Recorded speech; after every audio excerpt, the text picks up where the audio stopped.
अजित पवार गटाचा नुकताच पर्दाफाश करण्यात आलाय। नेमका राष्ट्रवादीचा गट कुणाचा या संदर्भातली महत्त्वपूर्ण बातमी आम्ही आमच्या माध्यमातून प्रसारित करतोय, पाहूया।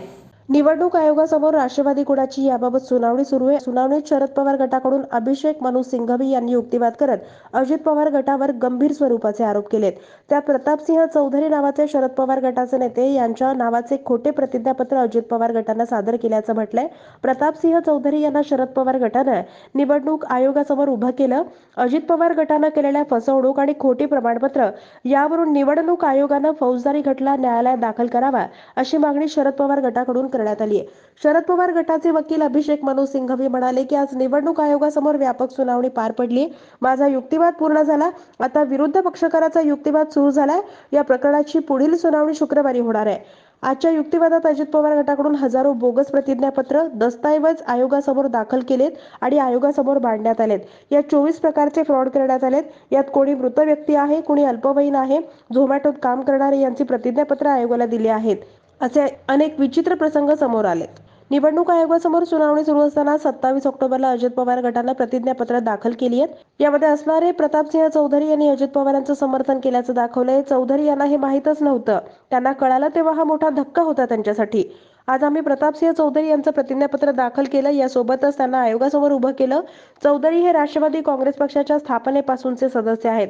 त्यांना हे कळताच त्यांचं खोटं प्रतिज्ञापत्र दाखल केलं असा आरोपही यावेळी करण्यात आलाय।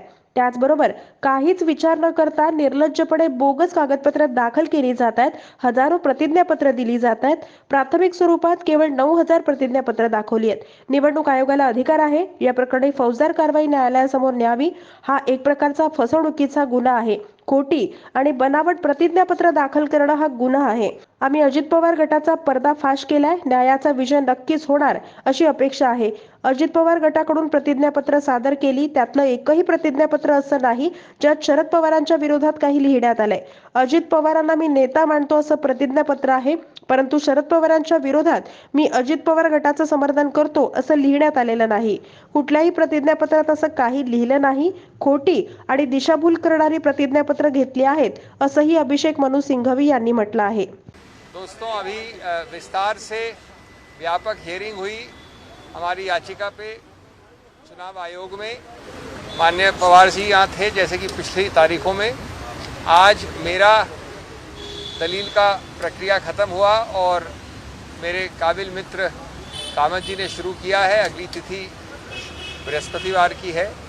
मैं संक्षेप में ये कहना चाहूँगा कि नंबर 1, मैंने 2-2.5 दिन जो दलील की है उसमें हज़ारों, मैं दोहरा रहा हूँ, हज़ारों ऐसे हलफनामे, ऐसे दस्तावेज, ऐसे डॉक्यूमेंट्स लिखित सामने रखे हैं चुनाव आयोग के, जिनको 24 अलग अलग कैटेगरी जो होती है फ्रॉड की, उसमें आप बांट सकते हैं।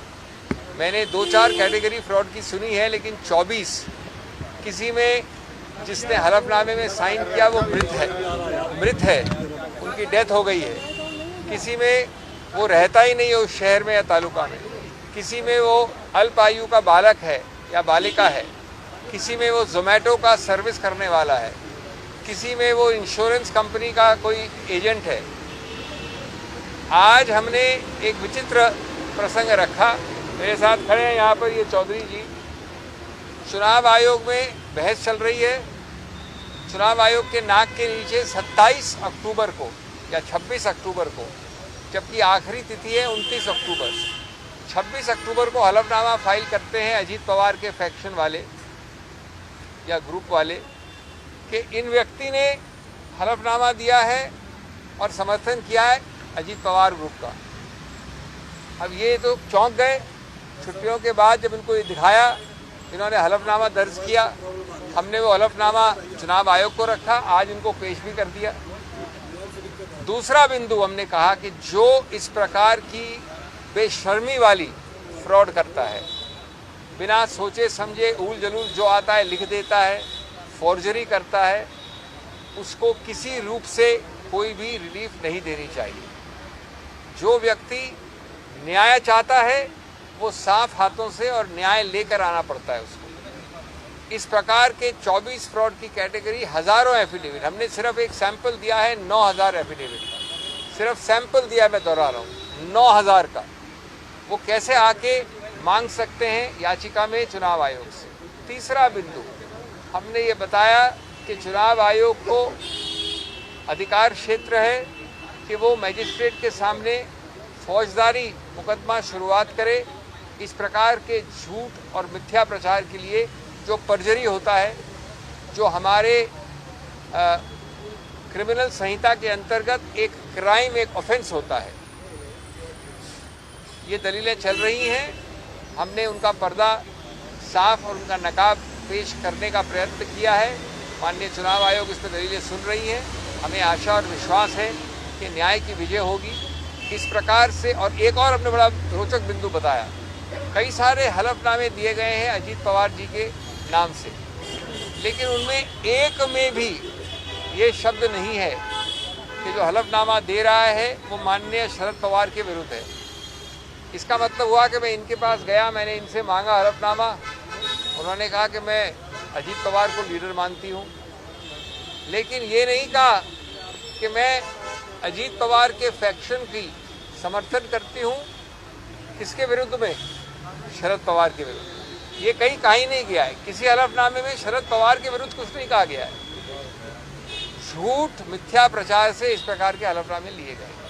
तो ये चलेगी दलील, और हम आशा और विश्वास करते हैं कि जल्द से जल्द इसका एक निर्णय आएगा, और हम आशा और विश्वास करते हैं कि न्याय संगत होगा और हमारे पक्ष में होगा। Friends, I will ask my friends to speak in Marathi after 2 minutes in English. We have had the continuation of the hearing, which you know I have argued earlier, and I argued for almost 1.5 hours today. My colleague Mr. Kamath is arguing and will continue on Friday.